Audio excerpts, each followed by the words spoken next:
Chapter 441, 441 Cheek.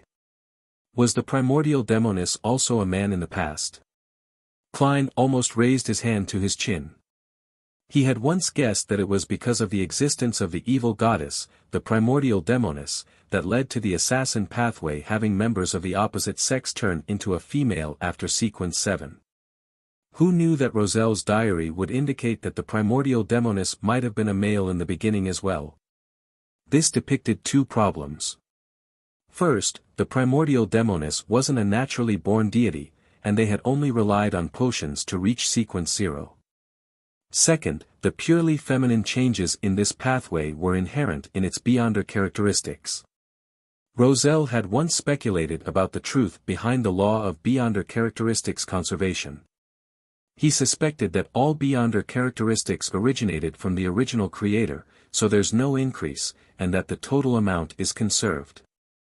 Assuming that this is true, does this mean that the creator who created everything is all-inclusive, masculinity, femininity, and gender-neutral all in one? And the demoness pathway is a representation of pure femininity? Of course, that ancient book might actually be fake. There's a lot of information in Roselle's diary entries today. With thoughts flashing through his mind, Klein let the diary disappear in his hands.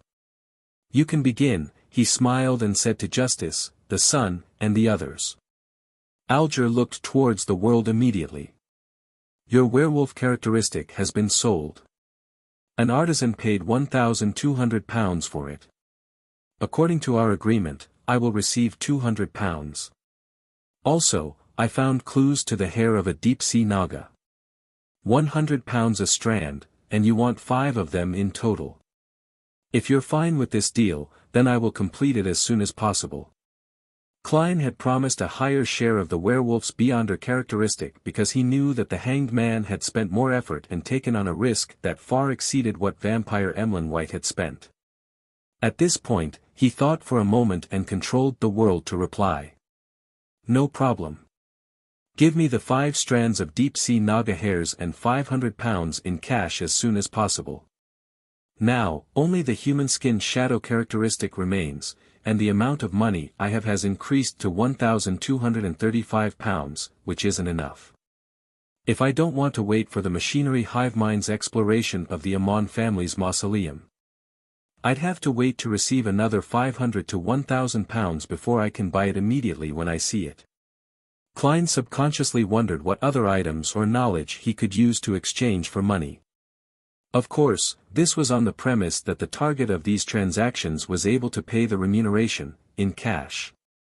Hearing this, Audrey raised her hand very slightly, and without hiding anything, she said, I'd like to purchase 3 ingredients, a pair of eyes from a mirror dragon, 50 milliliters of its blood, as well as a fruit from the Tree of Elders. Miss Justice has gotten the formula for the psychiatrist potion. Klein made this judgment in an instant, and the hanged man came to a similar conclusion. I will write to my teacher and ask him if he has one of these ingredients. Furs thought for a moment. Derek nodded and said, I'll also take note. Corroded mirror dragons aren't rare, same for the Tree of Elders.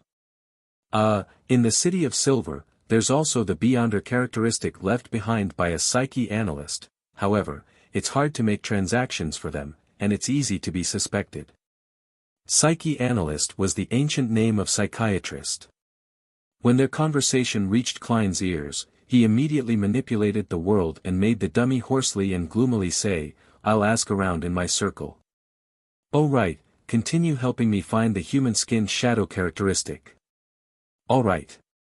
Audrey confidently turned her head to face the person opposite her. Mr. Hanged Man, I'll also look out for the wind-blessed potion formula you need. She had already joined the psychology alchemists and had a secret organization backing her. With them, many ingredients were no longer in short supply. She could obtain them as long as she paid the necessary price. Furs repeated, I'll write to my teacher and ask. Upon seeing this development, Klein felt rather gratified. After a long period of hard work, the Tarot Club had finally developed 2 major channels, the Psychology Alchemists and the Abraham family. Many things would become simple. The world chuckled and said, "Your answers fill me with hope, but you must also take care to protect yourselves, and proceed in a way that would avoid arousing suspicion as much as possible." Mr. World, you rarely talk so much. Audrey smiled in reply. I got a little too pleased and momentarily forgot the world's original character profile. Klein immediately remedied the situation and made the world chuckle and say, "All of you have become sufficiently valuable. I hope that this kind of transaction can last for a very, very long time. That's why I'm reminding you." "Thank you," Audrey gracefully expressed her gratitude. At that moment, Derek hesitated and said, "I'll give it a try as well. I've recently completed several patrol missions, but there's nothing out of the ordinary."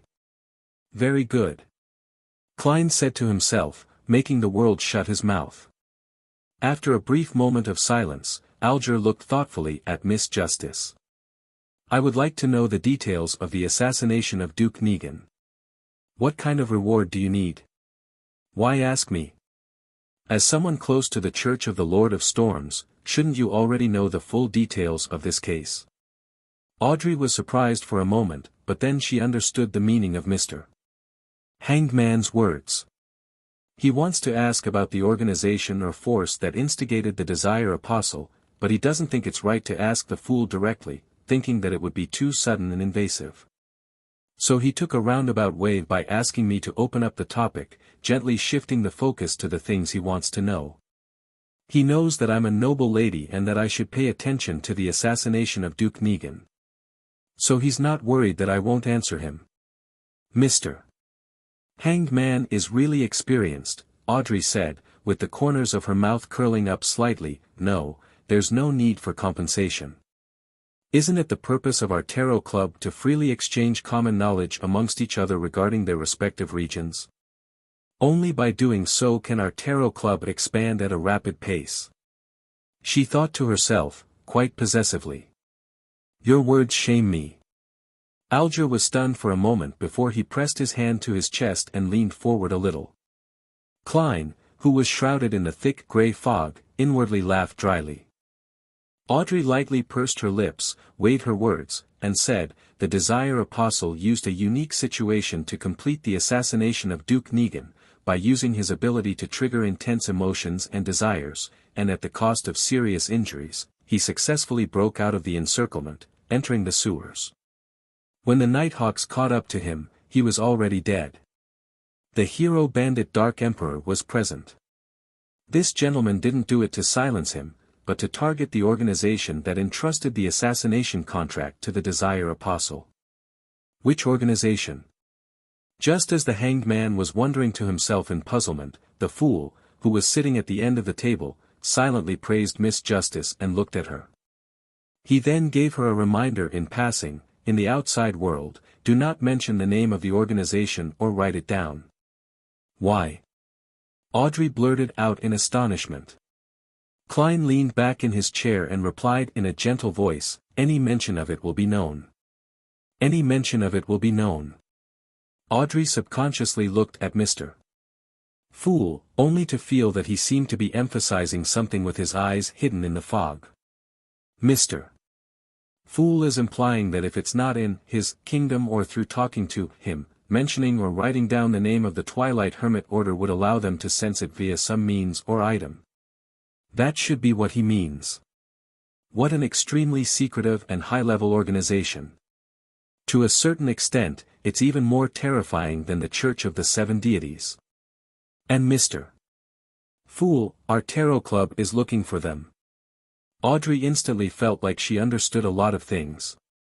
She straightened her back and said, "As you command. Any mention of it will be known. A secret organization whose name can't even be mentioned. A powerful organization that I don't know of at all. Is this the faction behind the Desire Apostle?" Mr. Fool had sent his adorer to search for them. This high-level situation in the world really is more complicated than I thought. There are even more secrets that I have no way of knowing. Alger slightly nodded his head, feeling both shocked and agitated at the same time. At this moment, he had the urge to pay Mr. Fool for the name of the organization. However, after thinking about it carefully, he felt that there was no need for that. Although understanding the situation involving the higher-level entities would help him perfect his plans for the future and play an important role in certain situations, he, who was currently at the bottom of the mid-sequence levels, had no way of making contact with matters related to the mysterious organization. What he needed the most right now was the formula and ingredients for Wind Blessed, so he had to save up enough wealth for them. After succeeding my advancement, I could seek an opportunity to consult Mr. Fool. Alger made a note of this. Furs was confused by what she heard. Things like the Desire Apostle and the organization in which any mention of it will be known, were completely different from what she had read in the newspapers. There are indeed many secrets behind the assassination of a duke. It's a pity that the organization's name cannot be written down. Otherwise, I can use it as the villain of a future novel. It will definitely be a classic. I still owe 10 diary pages and haven't bought the Spirit Eater's stomach pouch. There's no need to spend the money in order to understand such high-end matters for the time being. Well, the secrecy and knowledge circulating in the Tarot Club are 10 times greater than Mr. A's gathering, or more. Furs restrained her curiosity as a writer. As for Derek, he didn't know who Duke Negan was, so he didn't care who was behind the assassination. He sat silently and was reserved, as though he were in class. When the matter regarding the Twilight Hermit Order was over, Furs looked around and probingly asked, "Lady and gentlemen, do you have a way to solve the problem of accumulating too many Beyonder characteristics of the same level?" Chapter 442, Exploration Mission Translator, Atlas Studios Editor, Atlas Studios. Alger looked at Furs and returned with a question. "You were forced to drink a second apprentice potion? Why did you figure it out so easily? It's as though you were there to see it." Furs uncomfortably cleared her throat and said, "Yes, let's just pretend that's what happened. What solutions do you have? What do you need me to exchange for it?" Alger glanced at Mr. Fool, but seeing that he had nothing to say, he replied in a calm and low voice, "You don't need payment, because it will certainly not be able to satisfy your needs." Without waiting for Miss Magician and Miss Justice to ask, he casually explained, "High-sequence Beyonders can independently decide whether or not to pass on their Beyonder characteristics to their descendants, and how much they will inherit as a result. Sequence 6 and Sequence 5 will naturally pass a part of it in an uncontrollable manner. Although the quantity isn't a lot each time and wouldn't affect the Beyonder strength, their sequence will regress if they have enough children. Such a child is born with high spiritual perception and a certain level of incomplete Beyonder powers." Audrey suddenly came to a realization, understanding the origins of some special people. The Hanged Man nodded. "Yes, they're equivalent to half a Sequence 9, with a certain amount of characteristics. If they want to become a Beyonder, they can only choose the corresponding path. Of course, such people might not be a result of inheritance. It might be the result of them gaining the blessings of a deity or the corruption of an evil spirit. There are many factors that can cause the same degree of influence. Also, when high-sequence Beyonders have children, they might give birth to someone who's already at Sequence 5. This is one of the rare instances when one can advance without losing control. So that's how it is." Audrey sighed with satisfaction. To her, knowing more mysteries was more enjoyable than getting a nice dress or jewelry. Furs also came to a realization as she pressed, "Then what about Beyonders at Sequence 7, 8, and 9? Theoretically speaking, their Beyonder characteristics will not be passed down to their descendants, but that is not absolute. If there's an excessive amount of Beyonder characteristics, there's a chance for them to be passed down as well. That is to say, if you're pregnant with a child, there's a way to effectively reduce the remnant potion in your body. No, one might not succeed, but 3 or 4 will stand a higher chance." 3 or 4. Furs stared agape. Klein, who had learned all of this general knowledge from Roselle's diary, couldn't help but think of a joke. "Miss Magician, in the future, you can say to your child that you were a free gift won from drinking a potion. Although it seems that, according to Mr. Hanged Man, the burden can be reduced the moment a child is conceived. Having a child would still require almost 40 weeks of trouble. No, more than that, it's impossible to leave the child after it's born, right? After grasping the acting method, even if the process subsequently becomes more difficult, 2 months will definitely be enough time to digest it. It might not even take that long, after all, it's just a starting sequence.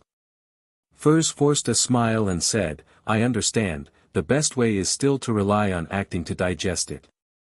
Alger gave an affirmative answer.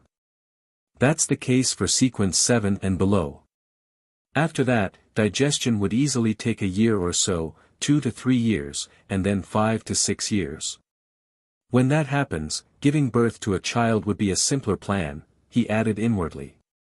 There were a few seconds of silence as the two women digested the knowledge they had just gained. This was the first time they had known that having a child had such uses. For Derek, this was common knowledge. He adjusted his posture and said, I've been assigned another exploration mission. Where to? Alger tilted his head and asked. It's still the half-destroyed temple of the fallen creator, Derek answered without sounding too grave. It sounds like there's a certain guaranteed level of safety. Audrey didn't interrupt. The hanged man pondered for 2 seconds before asking, is the shepherd elder still in prison? Yes. This exploration will be led by the chief. The son didn't hide the facts. This way, the danger level will be much lower than last time. You can give it a try. Alger couldn't help but look at Mr. Fool once more. Unable to read any thoughts from the other party's blurry eyes, he continued to speak to the son, this should be your last inspection before the surveillance is completely removed. Previously, the information you made known was that Amon is archenemies with the fallen creator. They wouldn't mind exposing themselves to spoil the other's plans. This time, by heading to the fallen creator's temple for exploration, as long as you don't reveal any abnormalities, the 6-member council will basically determine that you're no longer under Amon's influence. Mr. Hanged Man sure is experienced. It's as if he was planning the operation. Derek kept it in mind before asking, what else do I need to pay attention to? At the very end of the long bronze table, the fool, who was quietly watching, opened his mouth. Flesh and blood, ravings. Klein had only said 2 words, leaving the Tarot Club members to comprehend them on their own. This was the demeanor of a great figure. The hanged man pondered for a few seconds, then he said to the son who had thanked the fool, in particular, don't look at what you shouldn't, don't listen to what you shouldn't, don't eat what you shouldn't, and don't touch what you shouldn't. What are those that shouldn't be seen or heard? Derek asked, puzzled. The hanged man said with a deepened voice, after entering the temple, everything is included. Then, how should I explore? Derek asked in surprise. The hanged man chuckled. Aren't there other members? Isn't there a chief? It really is Mr. Hanged Man's style. Audrey subconsciously wanted to cover her face with her hands, but the education and habits ingrained in her had told her that such actions weren't graceful, so she forcefully changed the way she moved, stroking her drooping hair and pushing it behind her ears. The son felt that such a method was quite unacceptable. Upon noticing his reaction, Alger secretly cursed before saying, what I mean is to listen to your chief's instructions. Only do what he allows you to do. At any other times, do not take matters into your own hands. I understand. Thank you, Mr. Hanged Man, the son instantly relaxed. Phew. Alger exhaled and turned to the woman opposite him. Miss Justice, I wish to know the political changes in Backland after Duke Negan's passing. Audrey recalled the information she had heard, both directly and indirectly in recent times. Duke Negan's death has divided the House of Lords. Although his eldest son is about to inherit the nobility title and become a member of the House of Lords, his prestige isn't enough to calm the dispute. Nearly 10 members of the House of Lords have jointly proposed that the newly conferred nobility should also have a chance to obtain a fixed seat as a member of Parliament. Simply put, let those who are conferred nobility through political donations, charity donations, and the purchase of land become members of the House of Lords. Hearing this, the hanged man Alger laughed. Aren't nobles with a certain amount of history in their family line the ones who despise such people who rely on unorthodox means to be conferred a nobility title the most? Wasn't the ultimate honor and their greatest pride the fact that a fixed seat in the House of Lords was hereditary? Ignoring the inadvertent mockery, Audrey calmly explained, when you have tens of thousands of pounds, hundreds of thousands of pounds, or even more debts, you will also make the same choice. Owing money wasn't a fatal threat to many nobles, but the debtor could apply to the court and use their lands as payment for the debts. Without the minimum amount of land needed for a noble title, their status as nobles would be on the verge of collapse. And then?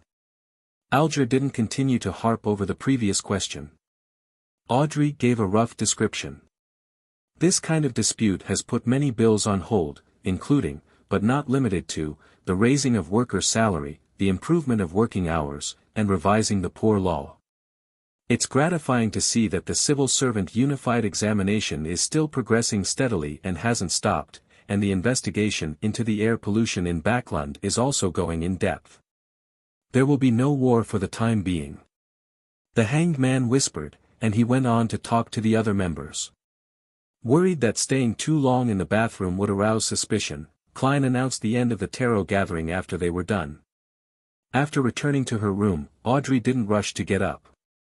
She first quietly sorted out the things she needed to do after this. Looking at the mirror in front of her, she played with the accessories on her earlobes. With a slight smile, she silently muttered to herself, "There will be a psychology lesson tomorrow afternoon. I can tell Miss Escalante that I've met someone in a Beyonder circle who's looking to buy the human skin shadow characteristic and has promised an abnormally generous price for it. I wonder if the psychology alchemists will be interested in it or not.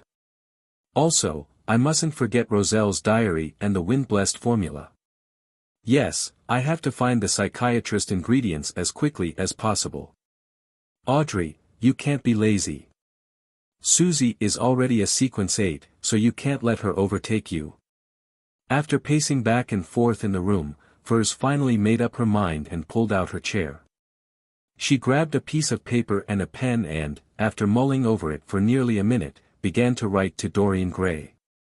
She described how she learned of someone who requested the characteristic of a human skin shadow and the wind-blessed potion formula, as well as her curiosity over the Roselle notebook. The capital of the Rorstad archipelago, the city of generosity. Alger Wilson walked out of the hotel and headed for a secret underground market. His target was the hair of a deep-sea naga. He had no intention of missing a human skin shadow if someone had it. "I'm short on money." Klein sat in the living room and sighed again. He still needed quite a bit of cash to ensure that he could purchase the items directly when he received clues regarding the human skin shadow's characteristics. Klein thought for a long time, wondering if he should find other channels to sell the Beyonder characteristic left by the interrogator and stop waiting for Miss Zio to save up her money. After an unknown period of time, the sound of the doorbell rang, breaking the afternoon silence. Chapter 443, a one-man performance translator. Atlas Studios editor. Atlas Studios. The visitor was a man in a dark green postman uniform. He smiled at Klein in a fawning manner. "Are you Mr. Sherlock Moriarty?" he asked. "Yes." Klein could vaguely guess the purpose of the other person's visit. The visitor raised his right hand and handed over a palm-sized item that was wrapped in layers of black gauze. "Please sign and accept your package." Klein deliberately revealed his doubts. "Shouldn't you give me a slip and let me go to the corresponding post office for collection?" The Lone Kingdom's postal system was a perfect replica of the Inta system, and even the flaws were copied quite significantly. Anything that couldn't be stuffed directly into the mailbox, no matter what it was, would only be given a collection slip by the postman, making the recipient go through the hassle of collecting it himself. Because it's rather precious, so I have to personally deliver it to you," the postman said after a momentary shock. "It seems you're not professional enough to be a real postman." Without further questions, Klein accepted the package, pen, and slip before signing them. He closed the door and returned to the living room.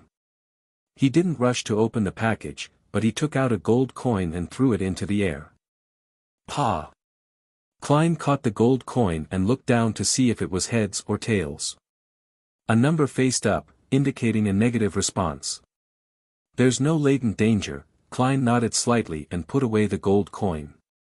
He touched the paper figurine in his pocket and carefully opened the package. After one layer after another of black gauze was removed, the objects inside clearly presented themselves to him. They were a pale gold-colored, elegantly patterned pocket watch, a handkerchief stained with dark red blood, 7 or 8 brown short curly hair tied together, and a stack of notes. Talem's belongings, his hair, his blood, and his daily records, are all present. Prince Edisak sure is a very efficient man. It's not even nighttime. Klein looked at the items on the coffee table and suddenly felt that there were many people staring at him at that very moment. An ancient angel family with a heritage of more than 2,000 years would definitely have an unimaginable background. Being involved with the royal family's internal strife makes it possible for me to be pulverized at any moment and anywhere. Maybe I'm already being monitored now. I have to appear mediocre and useless enough to ensure my safety. Klein had already decided what to do, so he took his time checking the pocket watch, handkerchief, and hair. During this process, his spiritual intuition didn't give him any warnings, nor did it prevent him from attempting divination. After having a better grasp on the situation, Klein took out the letter, picked up a pen, and wrote his divination sentence, the true cause of Talem Dumont's death. He acted big-hearted and poised, as though he didn't feel that he was being monitored at that very moment. Picking up the curly hair and handkerchief, Klein chanted the divination sentence while leaning back against the back of the sofa. His eyes turned deep as he entered cogitation. After repeating it 7 times, he came to the dream world and saw the familiar lobby of the Quelag Club. And then he saw Talem Dumont clutch at his heart, his face contorted once again. This revelation shows that Talem did die of a sudden heart disease. Klein opened his eyes and muttered softly to himself. He frowned, wearing a puzzled, confused, and thoughtful expression. He tried several different divination statements and received the same result. He got up and paced back and forth several times. He punched himself in the head, as though he was angry that he wasn't good enough to help his friend or find out who the culprit was. In the end, he dejectedly sat down and didn't move for a long time. In the dark room, he was like the silhouette of a stone statue. That should be enough. I can't go overboard. If there's no one monitoring me, then I would have been fighting with the air just now. Klein shook his head in a self-deprecating manner, got up, and walked to the kitchen. After dinner, he seemed to perk up again before he read the stack of notes carefully, including what Talem had done and who he had met on the day and the days prior to his death. Home, Red Rose Manor, Quelag Club, Viscount Conrad's mansion. There's nothing out of the ordinary about it. Klein picked up a sharpened pencil and drew circles, marking out the places he would visit and the targets he would ask about in the next few days. After doing all of this, he let out a long sigh. Without confidence, he packed up his things, washed up, and went to bed. In the middle of the night, when the red moon was hidden by layers of clouds, Klein suddenly opened his eyes and woke up. He got out of bed, opened the door slowly, and went into the bathroom next door, hiding himself with a paper figurine substitute in the process. Walking 4 steps counterclockwise, he arrived above the grey fog and sat down at the seat which belonged to the fool. His eyes had become clear, no longer dispirited, dejected, and pessimistic. Soon after, Klein took the blood-stained handkerchief from a hidden pocket in his pajamas made out of old clothes. When he was packing his things, he had used his beyonder powers as a magician to hide the handkerchief on his body. After taking a deep breath, Klein conjured a pen and paper, and he wrote down the divination sentence that was no different from the beginning, the true cause of Talem Dumont's death. After he repeated it 7 times with his body and mind in peace and quiet, he leaned back in his chair with the paper and handkerchief in his hand and fell asleep in the silent and empty old palace. In a grey, separated, an illusory world, Klein saw a completely different scene from before. Presented before his eyes was a palm-sized wooden puppet, carved with eyes, a nose, and a mouth. There were a few drops of dark red blood on the puppet's body, giving it a demonic appearance. A palm stretched out. The skin was white and exquisite, smooth, and beautiful, with 5 slender and delicate fingers that accentuated the hand's flesh and bones. The most eye-catching thing was a unique ring with an inlaid sapphire on the hand's pinky finger. Pa! The hand's index finger was wreathed in black flames as it pointed at the heart of the wooden puppet. Without a sound, the scene shattered and Klein woke up from his dream. His initial judgment wasn't wrong. Talum had died under a curse. But there was a problem. He had already seen the scene of the curse happening, so why wasn't the scene displayed in its entirety? The mysterious space above the gray fog is able to get rid of all interference. Klein was puzzled for a moment. Normally speaking, receiving a revelation that too abstract and easy to misread was a problem with his limited divination abilities. It meant that the difficulty of the matter he was divining was too high and that it had nothing to do with the gray fog. It was an understandable outcome, but he had clearly seen the scene of the murderous curse, but he was limited to a small scope of the situation. It didn't provide a relatively effective revelation and was rather baffling. Have I encountered such a similar situation in the past? Klein dug through his past experiences. Suddenly, he sat up straight, remembering a similar experience. In Tianjin, when he was divining the real reason behind the countless coincidences, something similar had happened. He could clearly see the house with the red chimney, but he couldn't reach in Sanguil and sealed artifact 0-08. This is the power of someone or something that's at the level of a grade 0 sealed artifact that's resisting the power of the gray fog? Klein's eyes abruptly narrowed. No, not necessarily. There are still quite a few possibilities. I have to confirm it again. He put in a lot of effort in order to calm down. As for the method used for confirming, it wasn't daunting for the experienced him. The method was simple, redoing the same divination again.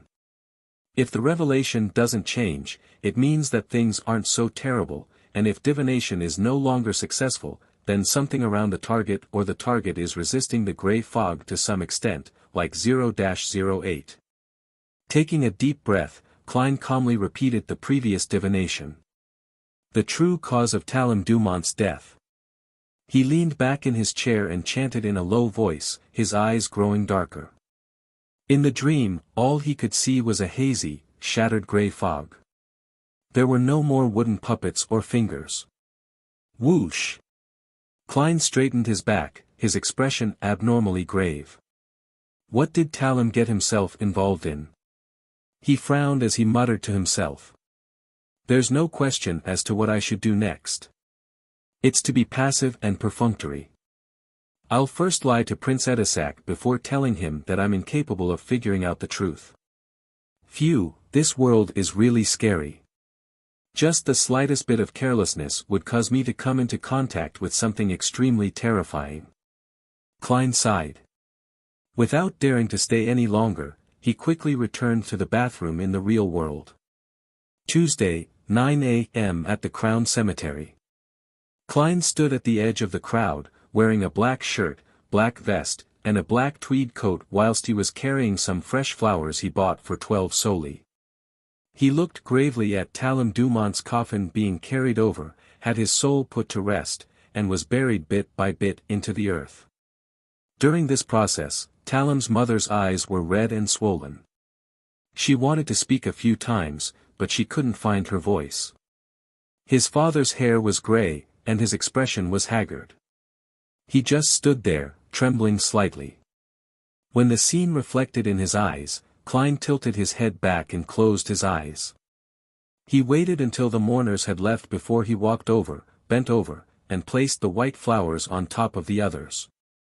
I'm sorry, he silently said inwardly. Standing up, he stepped aside and was about to leave when Klein noticed reporter Mike and Surgeon Aaron, closing in. What a pity.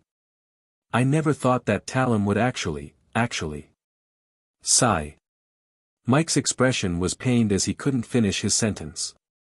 Aaron, who was always cold, took off his glasses and wiped the corners of his eyes. He sighed and said, "He's a warm-hearted guy. He shouldn't have ended up like this." "Yes, he could have gotten rid of his grandfather's bad reputation," Klein echoed. Just then, he saw a female figure in a thick black dress with a veil covering her face walk up to Talum's grave.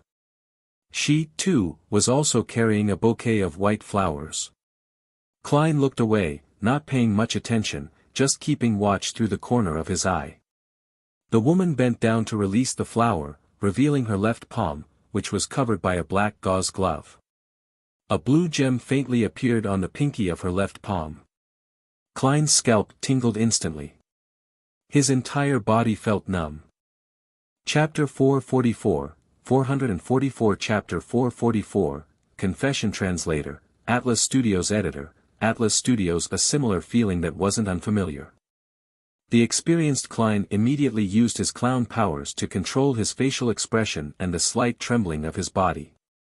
Without rushing, he gently retracted his gaze, making the casual glance from before appear normal.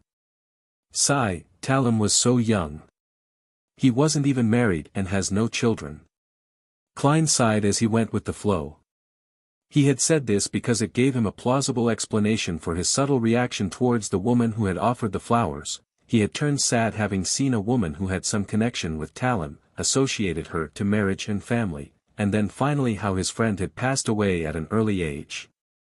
Yeah, actually, at his age, he should have been married 4 or 5 years ago. Unfortunately, the matter with his grandfather left him with an extremely strong psychological trauma. He had always rejected marriage, and only recently did he improve. Reporter Mike sighed. At this moment, the seemingly normal Klein seemed to have a cluster of thorns stabbing at his back, slowly piercing into his skin and flesh, causing him to feel extremely tense. The girl in the black dress with the sapphire ring on her left-hand pinky had straightened her body and calmly surveyed her surroundings. Afterward, she quietly left Talum's grave with 2 maids accompanying her. She silently walked further and further away from Talum's grave. Phew! Klein secretly heaved a sigh of relief. The feeling of his back being stabbed quickly turned into a cold sweat. Just who is she, and why did she come to the grave to offer flowers? Talum's lover?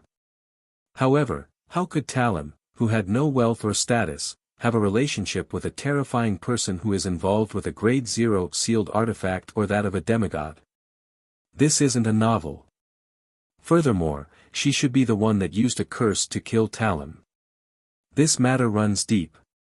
Klein listened quietly as Mike and Aaron recounted Talum's past. His thoughts quickly dispersed, feeling that the most puzzling thing about this matter was that Talum's death, an ordinary person who had no money, power, status, or strength, was actually involved with a Grade 0 sealed artifact or a powerhouse of the same level. This was simply inconceivable. But this isn't an isolated case. There's another similar case that has happened around me. Klein suddenly thought of something and looked at the surgeon, Aaron. This ordinary person's home might very well be hiding a sequence 1 snake of mercury. Following this train of thought, Klein recalled the nearly 5 months that he had spent here since he transmigrated. He was stunned to discover that he had unconsciously become involved with many demigods and terrifying sealed artifacts. The woman who had killed Talum, the snake of mercury, Will the blasphemer Amon, the mysterious woman at the Royal Museum, a high-sequence beyonder of the Rose School of Thought, 0-08, 1-42, in Sanguil, the mutated sun sacred emblem, the Antigonus family's notebook, Mr. Isaac Eggers, who's suspected to be a descendant of death, Mr. Dor, the Twilight Hermit Order. Each name flashed through Klein's mind, and every single one of them made him feel like drawing in a cold breath. He calmed his heart and carefully thought, these don't include the true Creator and the eternal blazing sun, who are ranked high above these. Strictly speaking, I can be considered to be among their ranks. After all, I came from a dark divination, and I'm a strange alternate world soul who controls the strange grey fog. Could this be another, crest of the times, after Roselle? So all the demigods and terrifying sealed artifacts are making an appearance in real life. As these thoughts flashed through Klein's mind, the grief-stricken reporter Mike and Surgeon Aaron excused themselves. He then left the cemetery at a leisurely pace. Just as he was looking around for a rental carriage, a familiar carriage drove out of a secluded spot and stopped in front of him. Although the coat of arms on the black carriage was skillfully concealed, Klein was still able to recognize it as Prince Edisac's carriage. Without a sound, the door of the carriage opened, and the old butler with his meticulously combed hair alighted. He politely made a gesture of invitation. "His Highness is waiting for you." "All right." Klein didn't feel guilty at all as he entered the spacious and warm carriage. Prince Edisac was dressed in a dark blue coat with a large collar and a golden ribbon across his chest, which made him look very abnormally noble. He rubbed the diamond brooch, and his long and narrow eyes showed hints of a sigh. "I'm restricted even when participating in the funeral of a friend. I couldn't appear in person and could only watch from afar, sending someone to offer flowers for me. This is the royal family's lack of freedom. If Talem's grandfather hadn't lost his aristocratic title, then you wouldn't have to avoid anything." Klein abided by Prince Edisac's gesture and sat across from him. Edisac picked up a cup of blood-red wine and said, "Sigh, I had originally planned to find an opportunity to help Talem's father recover his aristocratic title, but unfortunately, instead of going deep into the subject, he asked, 'Sherlock, did you receive the package?' "Yes," Klein answered any questions he was asked, never giving any additional descriptions. Edisac nodded slightly. "Any progress?" "I made several divinations using Talem's hair, blood, and belongings, but all of them led to the conclusion that he had died of a sudden heart disease." Klein used his emotionless, smooth narration to imply that, "My sequence isn't high enough, my standards are limited, although I'm good at divination, the other party is stronger, and I'm sure that I can't figure out the truth." Edisac looked disappointed and sighed. "How do you plan on continuing the investigation?" "Starting with the people Talem came in contact with a few days before his death and the places he went," Klein replied according to the plan. Edisac looked at the old butler. "There will definitely be no lack of threatening interrogations or bribery." "Pay Sherlock £100 for his investigation fees." "Yes, Your Highness." The old butler took out a stack of bills that he had prepared earlier. £100 straight out. Once again, Klein felt Prince Edisac's generosity. "I'll do my best." He took the £100 in cash and pocketed it without counting it in detail. "I hope that we can put Talem to rest." Prince Edisac clenched his right fist and tapped the left side of his chest. He turned his head to look out the window at Crown Cemetery, which wasn't too far away.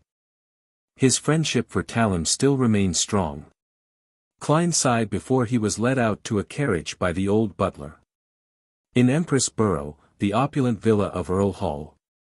Audrey looked at her psychology teacher, whose long hair reached her waist, and she pretended to carefully look from side to side. She immediately lowered her voice and said, "Miss Escalante, I recently joined a new Beyonder gathering. There were high offers for a human-skinned shadow characteristic and the wind-blessed potion formula." Different people. These are likely mid-sequence items, right?" "It sounds quite interesting." Right. Will the psychology alchemists be interested?" Escalante was startled. She pondered for a few seconds and said, "I'll ask when I return." "All right," Audrey responded briskly, as though she were simply intrigued by such mid-sequence transactions. Escalante retracted her attention and said in a serious tone, "Miss Audrey, although you are already a Sequence 8 Beyonder, you have yet to receive formal education in mysticism. You still don't understand enough about the techniques and applications of a spectator and telepathist, as well as the foundation theories. Starting today, I'll guide you to become a true Beyonder." "That's what I wish," Audrey said sincerely. The huge golden retriever, Susie, who was sitting by her feet, wagged its tail happily, as if happy for her mistress. Having made up his mind not to work, Klein took the carriage back to 15, Minsk Street. He opened the door and was just about to take off his hat when he froze. His spiritual intuition told him that a stranger had entered the living room. Someone had entered his room. This. He barely hit his tracks. Is it considered a warning?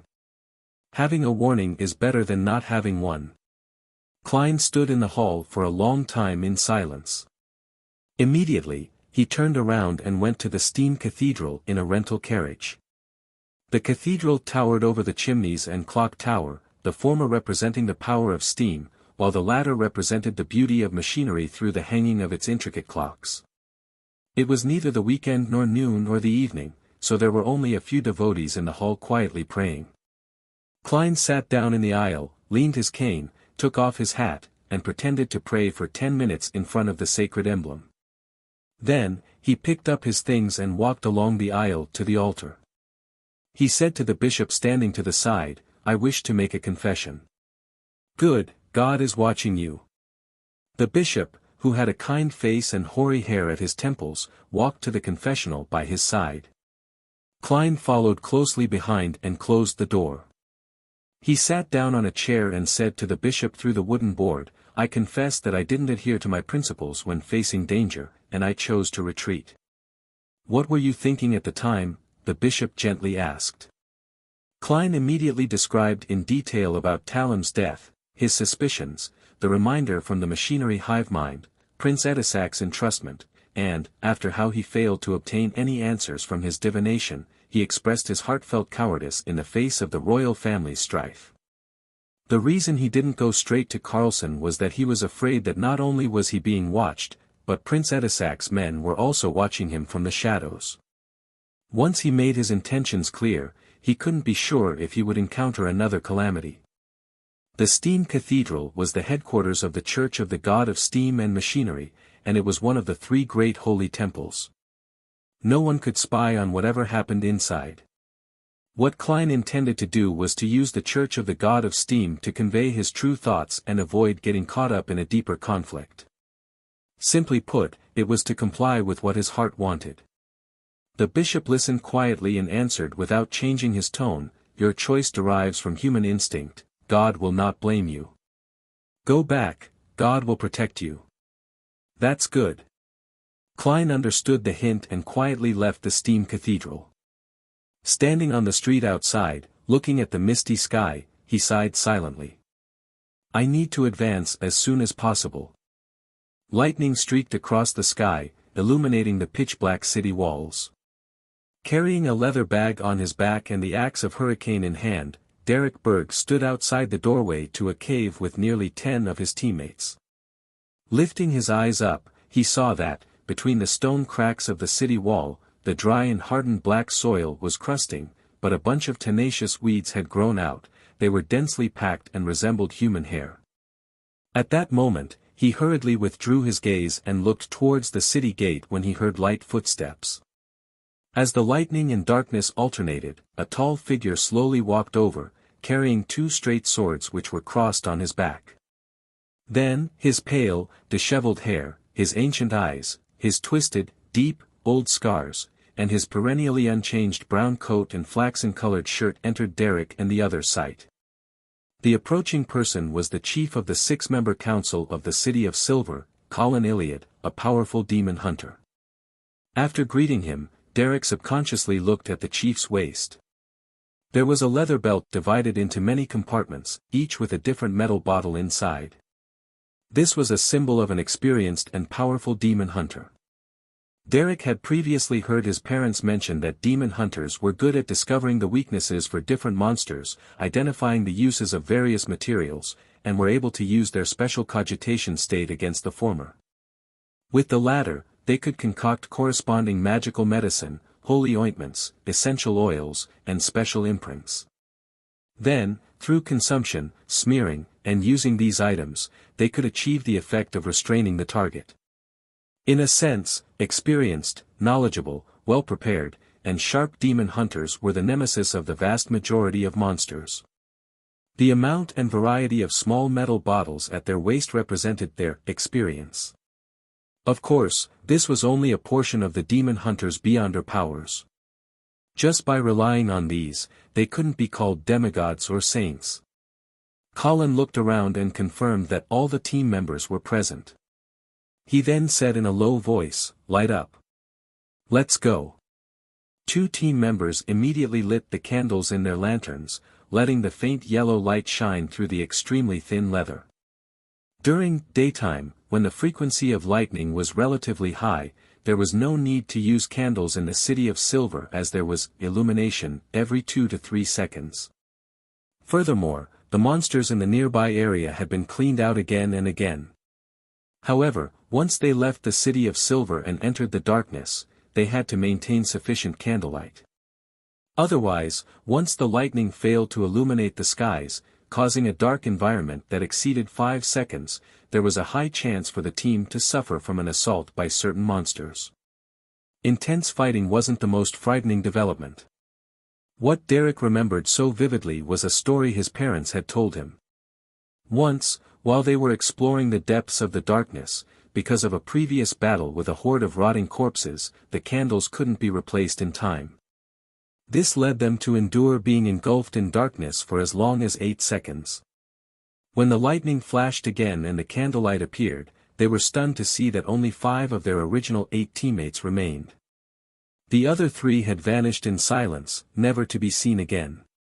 Taking a deep breath, Derek gripped the axe of Hurricane tightly and walked in the middle of the team, following the chief in a predetermined direction. A bolt of lightning flashed, causing the plains covered in tall black grass to appear like an eerie oil painting. The exploratory team of 10 Beyonders walked along the path filled with craggy gravel, venturing deep into the black grass. The lightning subsided, and the dense darkness instantly swept over them, almost completely engulfing them. The yellow candlelight pierced through the leather and, weakly, swayed to and fro, guarding the surrounding area. East Borough, in a greasy and cheap coffee shop. In accordance with the previously agreed upon appointment, Klein found old Kohler, who was applying butter to his toast. He glanced at the crumpled cigarette on the table and smiled. "Newly bought?" "No, it's from the past. I haven't smoked since, but I would always carry it with me, occasionally taking it out to sniff at it. Heh, this will remind me of that vagrant life of mine. Back then, I really felt like I could die at any moment." Old Kohler's tone carried a hint of fear. Klein took 20 soldi in change, which he had changed earlier, and pushed it across the table while sitting down. "I was very satisfied with the information from the last time." Without waiting for old Kohler to give a modest reply, he turned his head and looked towards the counter. A loaf of oatmeal bread, 2 slices of toast, a block of butter, a serving of beef stew with potatoes, and a 1-pence cup of tea. "Mr. Moriarty, didn't you have dinner yesterday?" Old Kohler was stunned for a moment as he held the cash. Klein shook his head and smiled. "I'll be very busy later and might not have time for lunch." He needed to pretend that he was active and serious. After all, he had received £100 from Prince Edisac. Old Kohler didn't ask any more questions. He looked around cautiously while stuffing the notes into his pocket. "There are some results from the matter you previously asked me to find out more about. Isaac Eggers' bounty comes from a few gang leaders and some intelligence dealers.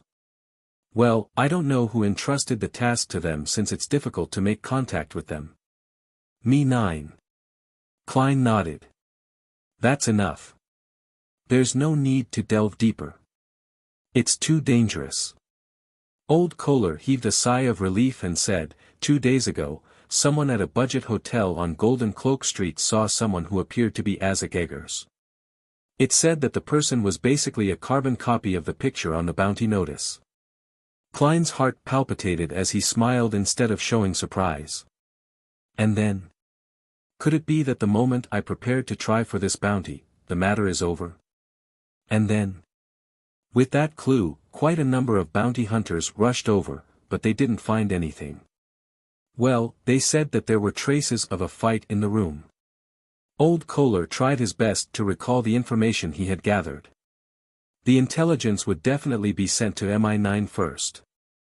Did Mr. Azek have a secret standoff with them? I wonder what the outcome was. Klein took a glance at the boss who was coming over with a plate. He pretended to mutter to himself and said to Old Kohler, "Take me to Golden Cloak Street later. Maybe I can find some clues." It was past breakfast time in East Borough, and there were very few customers in the cheap coffee shop. "All right." Old Kohler agreed without hesitation. A total of 16.5 pence. The boss placed Klein's breakfast on the table. There wasn't much beef with the potatoes, but the stew was very overcooked. It was obvious that it had been prepared beforehand. The thick aroma tantalized Old Kohler's taste buds to the point that he involuntarily gulped a mouthful of saliva. After paying the bill, Klein picked up a fork and spoon and said to Old Kohler, "Continue. There aren't many people looking for the believers of the fool anymore, except for a few stubborn bounty hunters. Many unemployed textile women, including some male workers, left East Borough." Old Kohler went down a list of matters. "What?" Klein swallowed the beef and looked up. "Left East Borough. They must have found some other job. As for where they went, I couldn't find out," Old Kohler answered truthfully. "Their families aren't aware?" Klein pressed.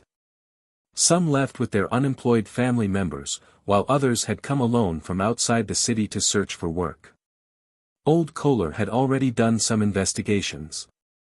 Judging from the target's choice, there's something wrong." Klein made a mental note of it and continued to eat while he listened to Old Kohler talk about matters that had happened in East Borough recently. After making an appointment for the next meeting, he put down the cutlery, wiped his mouth, picked up his hat, and said, "Let's head for Golden Cloak Street." In the only budget hotel on Golden Cloak Street. After the boss accepted a 2-pence tip, he led Klein and Old Kohler to the room which was suspected to be where Azek Eggers used to live. There have been many bounty hunters visiting over this period of time. It made me earn quite a bit, so I have maintained its original state." The hotel owner opened the door with his key and pointed inside. At first glance, Klein saw overturned chairs and rags scattered everywhere. There were no other signs of a fight. With his considerable spiritual perception, Klein cast his gaze under the bed. After staring for 2 seconds, he walked over and bent down to pat the bed. Dust flew into the air with a poof as a gray rat jumped out from under the bed. It looked normal, without any problems, but in Klein's spirit vision, its aura only had the colors, black and green. The rat turned a corner and climbed up a wall, exposing its belly to Klein's eyes. In that soft spot, its flesh was green with flowing pus. One could see that his internal organs had similarly rotted away. Klein thoughtfully looked back at Old Kohler, who wasn't paying attention to the rat. "Has the bounty for Azek Eggers been withdrawn?" "No." Old Kohler shook his head in confirmation. Klein examined it again, he then stepped out and said, "Let's go, there's no valuable clues, 15 Minsk Street." Klein, who had been busy all day, lay down on his bed and entered the dream world. Scenes that were continuous at times, and at other times fragmented, swept past and all of a sudden, Klein woke up. He knew that he was dreaming. A power has invaded my dreams. Klein maintained his previous dazed state, casually sizing up his surroundings. He found himself in a suburb of fertile fields. A river flowed over from the distance and made a turn around the cliff in front of him. One side of the cliff was bare, revealing a pure white rock. Looking from afar, it seemed to have a kind of holy beauty. Nearly 10 men and women wearing black coats or dark jackets surrounded a hidden underground entrance to the bay. Among them was Klein's acquaintance, Icancer Bernard. White Cliff Town. Stratford River Creek. Machinery Hive Mind. Are they exploring the Amon family tomb? But why would there be scenes of it in my dreams? Klein was puzzled. At that moment, he saw the water on the surface of the river undulate, rapidly forming a line of white words, your loyal and humble servant, Rhodes, is here to report to you on the exploration situation. Klein's mouth turned agape, momentarily losing the ability to speak. Then, a voice echoed in his head, "Tell me, why would a perfectly good mirror be a snitch?"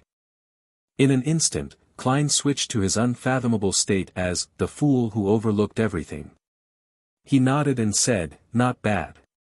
Ahead of him, the river surged, and the white words squirmed and changed before taking shape again. What follows is the exploration process your loyal servant, Rhodes, has recorded.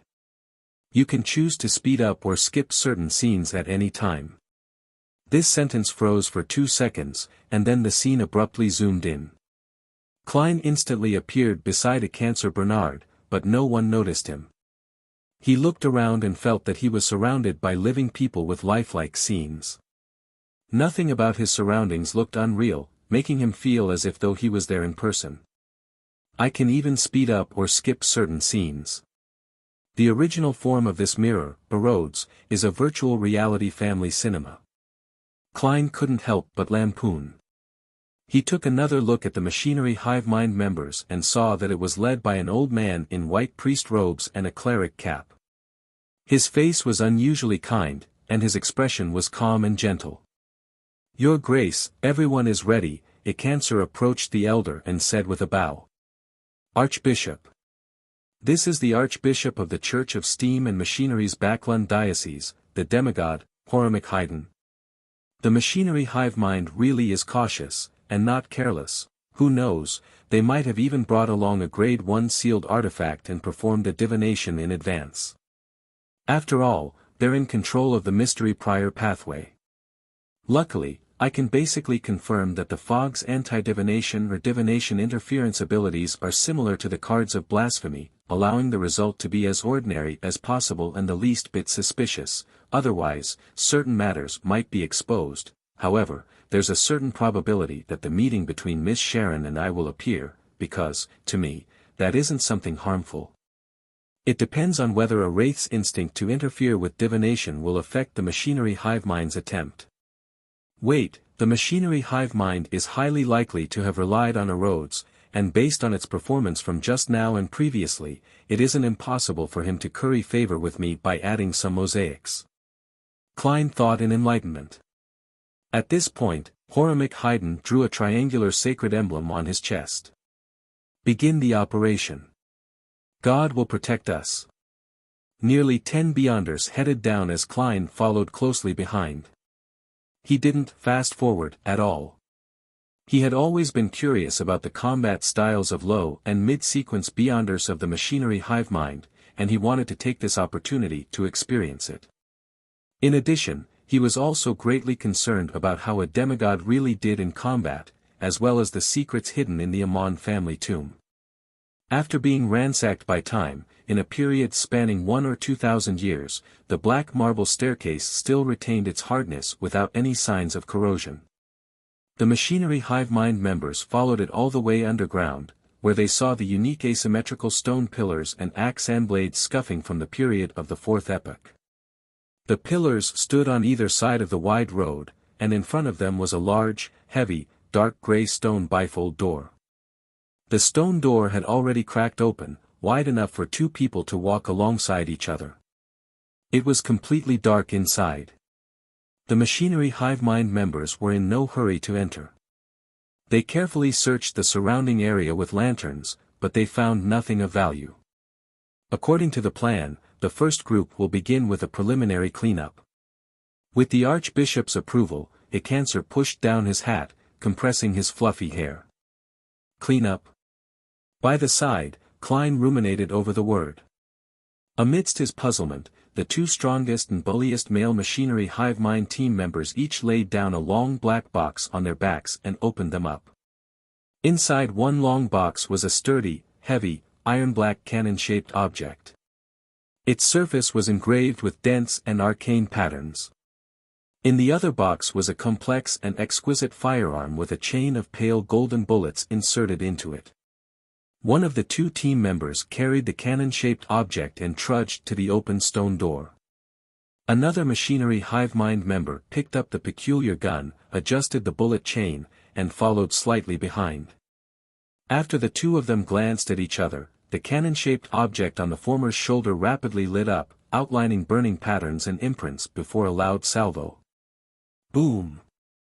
A golden fireball, akin to a miniature sun, flew out from the cannon barrel and into the darkness. Boom! The ground trembled slightly, and intense light was emitted from the crack. The body of the machinery hive mind member, who was holding onto the cannon barrel, clearly sank a little as his feet trembled. Boom! Boom! Boom! He repeatedly used the Beyonder weapon to launch one golden cannonball after another at different spots, causing the tomb to sway without a speck of dust falling. After he came to a stop, the team member with the peculiar gun stepped forward and pulled the trigger. Duh! Duh! Duh! Duh! Duh!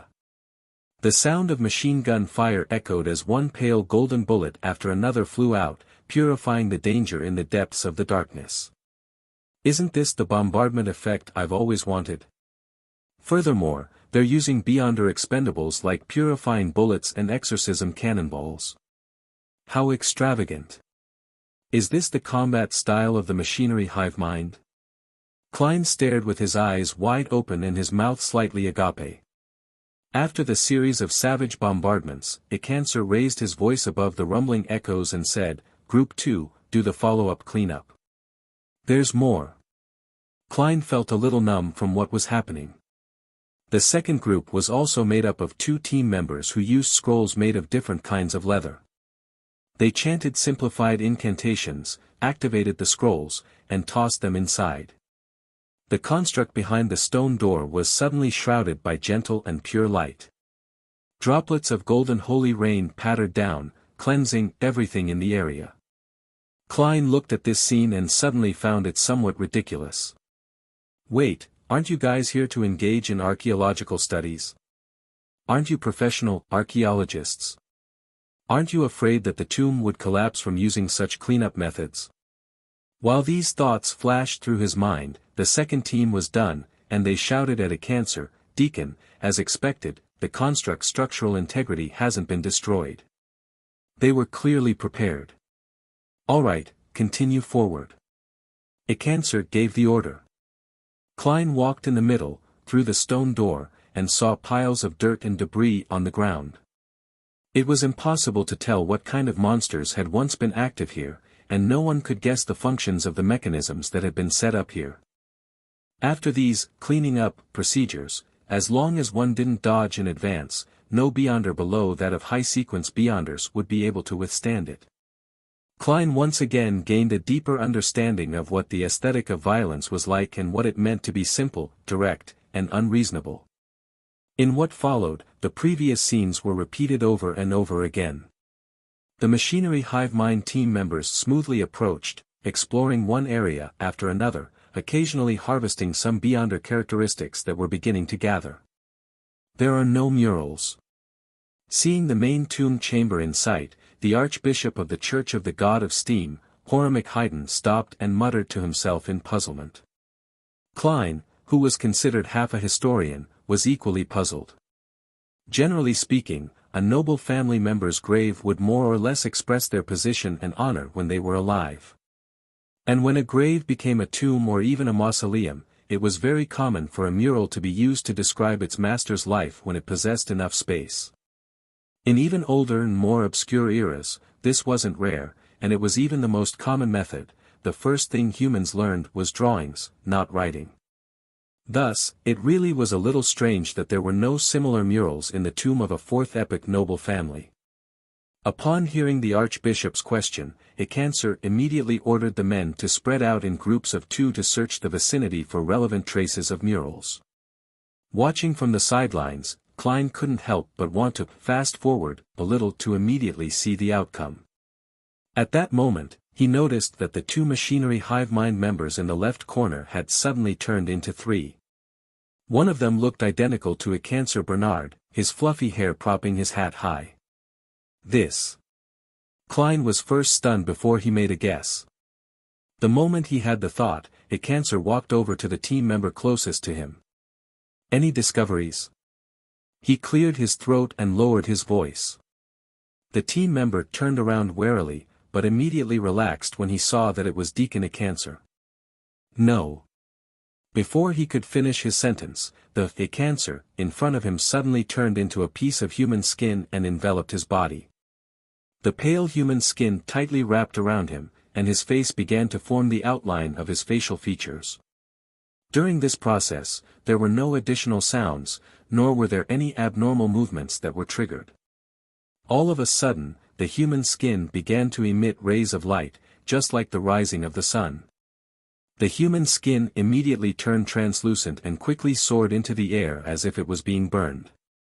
A black whip immediately lashed out, striking its body, causing its movements to clearly slow down. In such a battle, slowness was an original sin. One Beyonder weapon after another, burning scrolls, and pale golden bullets were released towards the human skin. After a brilliant burst of light, countless ashes fell from the sky. All of them coruscated faint light and slowly struggled to gather together. It really is a human skin shadow. Klein turned his attention to the machinery hive mind members who had just been attacked. The man pulled at his collar and pulled out a protective charm. There were many symbols and magic labels related to the sun on it. Thankfully, the Archbishop got us to wear these things. He held the lantern and sincerely praised. It was only then that Klein realized that his brooch had the quality of the night, his ring had the intensity of the storm, and his belt exuded the sense of physical strength. Although they aren't all mystical items, most of them are in the category of charms and Beyonder weapons. Even if their effects will quickly decline, they're still worth a lot. If you weren't an artisan or a rich Beyonder, there's no way to gather that much. Is this the combat style of the machinery hive mind? Burning money. Klein felt a sudden setback, and it took him a long time to recover. At that moment, the human skin shadow characteristic gathered and took form. It was like a huge diamond with countless sides reflecting light, and each side reflected a different face. The faces were densely packed, layered, and left one dizzy. I'm just short of it. Klein was overjoyed. After the machinery hive mind handled the spoils, they continued to search for the murals, but they didn't find any traces of them. They had no choice but to gather again and head for the passageway that led to the main tomb. Chapter 447. After another series of bombardments, the passage into the main tomb was revealed to the members of the machinery hive mind. The ground was littered with debris. The diamond-shaped Beyonder characteristic that reflected a human face lay silently at the bottom of the right wall, glowing with the light of two other objects. The entire tunnel, including the two walls that lined the sides and the stone ceiling, was filled with potholes. However, one thing remained undamaged. It was a frame that was hung up ahead about 7 meters away. It was brown in color, and the wood grain was obvious, but only the side of the frame was revealed. Without anyone mentioning anything, all the Beyonders present could tell that it was strange. At this moment, the Archbishop of the Church of Steam and Machinery, Horace Haydn, stepped forward and said in a gentle voice, "This is likely to be the spectre portrait frame that belongs to the Amon family according to the records. As long as one walks into its range and is illuminated by it, their spirit body will instantly be separated from their flesh and blood, turning into a portrait and be forever sealed inside. In this state, even if the portrait is replaced, there is no way of rescuing the person without the corresponding methods. If the duration of being sealed is too long, the body would already be dead. Then, even if one grasps the correct method to remove the seal, the spirit will quickly dissipate." As he spoke, Horace moved forward, step by step, closing in on the strange frame. Klein was a bit worried, not daring to watch the demigod fight against the sealed artifact, but he quickly realized that he was just watching a scene provided by the magic mirror, Rhodes. What was there to be afraid of? This is very normal. It's just like watching a horror movie or playing a dark game. Klein calmed himself as he quickened his pace and caught up with Horace Haydn. The demigod archbishop quickly reached the confines of where the mystical item that needed to be sealed was. He wore a white priest robe and a clerical cap, and his figure gradually appeared in the glass on the surface of the picture frame. Glass. Glass in the fourth epoch? Seems to be the case. There has at least been glass in the fifth epoch's history all this time, and there has been no mention of who invented it. Klein waited with great interest for the battle between the demigod and the strange sealed artifact. Horamic's upper body fully appeared within the spectre portrait frame, but his eyes didn't lose their luster. He walked towards the frame, face to face. The silhouette within the painting flickered, as though it was constantly shrinking, yet it was unable to succeed. Horamic stopped, took out a large, almost opaque black cloth he had long prepared, and he covered the spectre portrait frame. The frame trembled a few times, but in the end, it was completely covered by the black cloth and turned silent. Horamic seemed to be unaffected as he effortlessly removed the spectre portrait frame and finished wrapping it with the black cloth before tying a knot on its back. This isn't mystic. Didn't you say that your spirit body would be absorbed into the frame and be turned into a portrait? Why is the archbishop fine? Is this the uniqueness of a demigod, or is it because of another reason? Klein sized up Horamic Haydn, but he didn't notice anything out of the ordinary. His eyes are filled with spirit, his expression genial, and he's rich in flesh and blood. It's a pity that I'm not there in person. Otherwise, I could activate my spirit vision and have a look. Klein retracted his gaze and waited for the machinery hive mind members, such as a cancer, to come over. Horamic handed the spectre portrait frame to a member of the team and walked towards the main tomb at the end of the passage. There was a black stone door filled with scrapes carved by blades and axes. In the middle of the door was a grayish-white disc. The surface of the disc was divided into 12 segments. There was a black needle, just like a clock from the outside world. However, the segments weren't evenly distributed across the disc. They were of varying sizes and extremely incongruous. Furthermore, each grid had half of its surface covered in a shadow. The coat of arms of the Amon family. Archbishop Horamic made a brief introduction. He didn't explain the symbolic meaning of the coat of arms, because presently only Deacon Cancer Bernard was qualified to know. Klein, on the other hand, relied on his own knowledge of mysticism to attempt to decipher it. Disc, 12 segments, and a needle. Combined together, they clearly represent time. It matches the worm of time which Amon's avatar left behind after it was wiped out. What should be 12 equal segments on a disc, are unequal in size, and there's a shadow over a portion of it. Does this mean that the Amon family is the dark side of time? Then, where does their title as a blasphemer family show itself? While Klein was thinking, Archbishop Horamic pushed open the stone door without any protection. The heavy stone door opened, revealing an extremely spacious tomb chamber. In the center of the chamber was a dais with a deep black coffin on top of it. The surrounding walls were decorated with iron lampstands, each holding a burning white candle. All the candles didn't flicker. It was so quiet that it seemed like a scene that was fixed in place, completely devoid of any signs of its suffering the effects of time that spanned 1 to 2,000 years. On the straight path from the stone door to the coffin, there were corpses lying on the ground. They were all wearing black tweed coats, half-top hats, or even ordinary worker clothes with a cap on their heads. It was obvious that they had entered in recent years. The Beyonders that previously recruited helpers. How did they get past the area at the front? The human-skinned shadow and the other monsters were clearly still alive. With a mind filled with questions, Klein looked at the corpses. What he saw left him immediately shocked. The corpses all had sparse white hair, dry and wrinkled skin, and obvious markings on their skin. They looked like 80 or 90-year-olds. There were no obvious wounds on their bodies as though they had died of old age. Furthermore, it appeared as though they had died recently and hadn't even rotted yet. It's very obvious that there wouldn't be this many aged Beyonders exploring the tomb. Even if the discoverers of the tomb were old, they would still try their best to choose the young and strong when recruiting helpers. There's something odd about it. Klein frowned and looked around again. He quickly thought of the worm of time left behind by Amon's avatar, and the coat of arms of the Amon family that represented time on the stone door. Making people age rapidly is one of the Amon family's beyonder powers.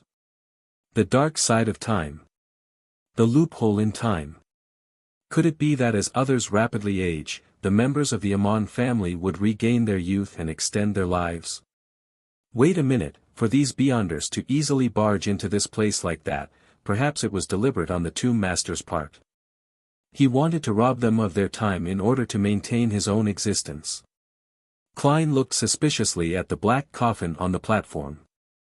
At this moment, the demigod, Horamek Haydn, raised his left hand and pressed it down. You will stop here. Yes, Your Grace, a Cancer and Company answered without any hesitation. As members of an official organization, they had read up on a large number of past Beyonder events. They knew that under similar circumstances, they had to obey the will of a high-sequence Beyonder and absolutely couldn't act rashly or else they would die without knowing how. Horamek looked ahead, and his eyes fell on a picture frame that hung upside down at the bottom of the dais. His expression didn't change as he continued to walk forward at a leisurely pace. Not making any preparations at all. The hallmark of demigods is to be rash.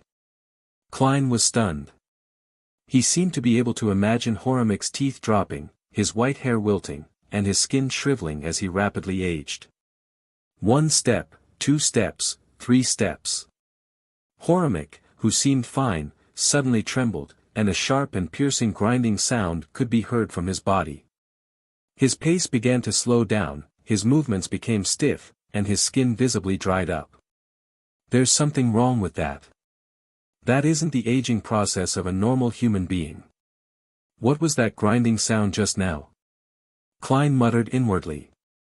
4 steps, 5 steps, 6 steps. Ripping sounds came from Horamek's body as something fell to the ground. Klein subconsciously looked over and saw a gear. A gear covered in rust. Horamek continued on as items kept dropping from his body from time to time. There were rusty screws, melted wax, yellowed bones, and loose springs. His figure became increasingly thin and unsteady, as if it could collapse at any time. This is just like a robot.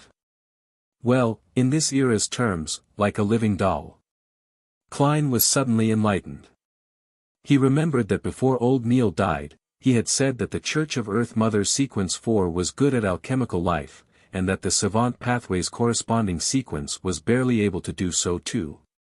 As for Horamek, he was a high-sequence Beyonder of the Savant Pathway.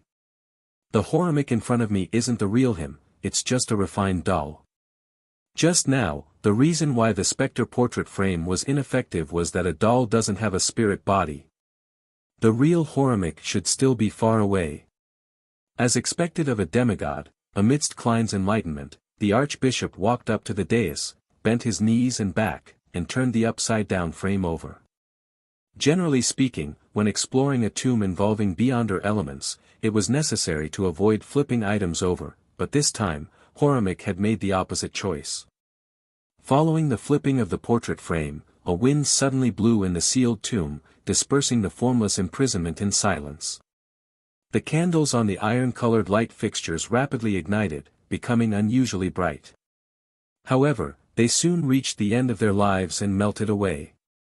The old corpses on the ground rapidly rotted and stank. In just a few seconds, the tomb's main chamber had turned dark, leaving only the lanterns that the machinery hive mind members were holding onto to barely illuminate the area ahead. Horamek picked up the picture frame from the floor and went up the stairs to the dais. He came to the black coffin, stretched out his right palm, and forcefully pushed. Creak. The heavy coffin lid opened up a crack with a creaking sound, as though it wasn't nailed shut at all. Horamek looked down and said in the same unchanging voice, "There's no corpse." As the scene drew nearer, Klein saw that the coffin's interior was empty except for a pale gold cushion embroidered with a worm with 12 rings.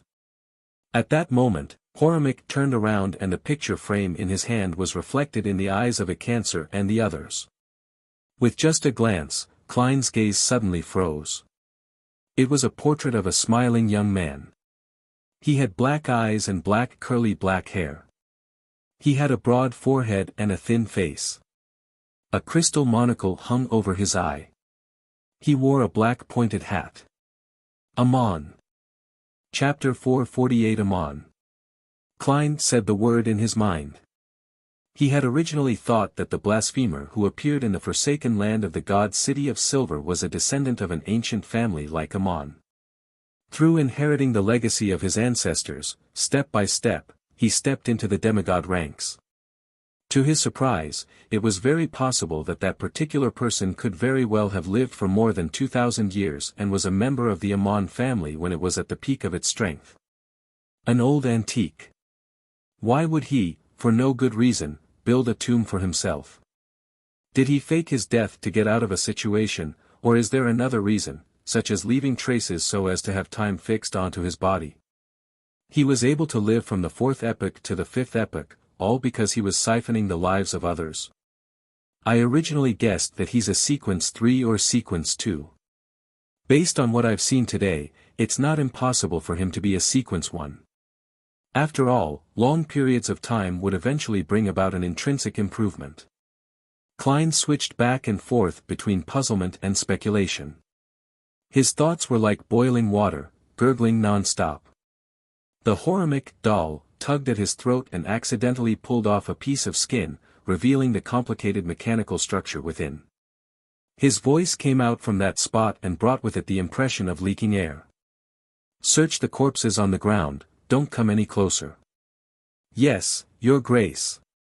A Cancer and company heaved a clear sigh of relief. The corpses on the ground had long since produced their beyonder characteristics. Some of them had even combined with certain parts of the body to form a terrifying mystical item. In addition, the dead carried all sorts of items on them. The machinery hive mind sure has reaped quite a harvest this time. Together with the specter portrait frame and the human skin shadow characteristic, this completely makes up for the crazy expenses of the cleanup. A huge investment for a high return. Klein's eyes lingered on the ground for quite a while. He inhaled, tore his gaze away, and followed Horamik, who didn't carry a lantern, to the wall on the other side of the coffin.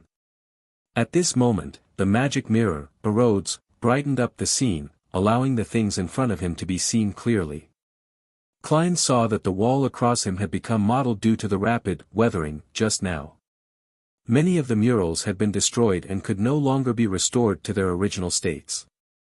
The only one that was more complete and could barely be seen clearly was a colorful mural at the top of the wall, which took up a small half of the dome. It described a towering mountain range, and on the highest mountain peak, there was a huge cross that was taller than the mountain. The cross was covered in layers of radiance, making it seem unusually holy. In front of it, a tall and domineering figure could be seen vaguely.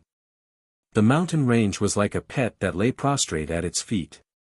This figure was surrounded by 2-winged, 4-winged, and 6-winged angels. They were holding bugles, playing harps, or playing flutes, looking pious and sprightly.